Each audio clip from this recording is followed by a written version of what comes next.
we believe that virtual reality is, if you like, the new internet, the new way for people not to watch things passively on the screen and just to click on photos and videos, but to actually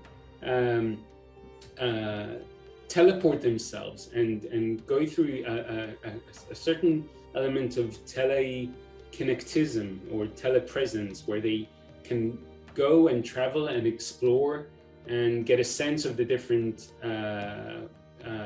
rituals, cultural, architecture. So you can actually walk in this kind of, if you have a large venue, as if you were inside the Holy Sepulchre, or if you were at the Western Wall Plaza or outside of the Al-Aqsa Mosque.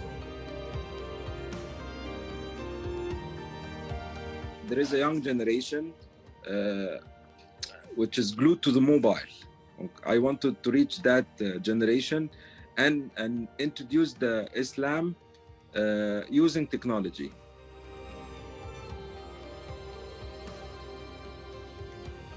At some point, religion engages your mind, and it also engages your body.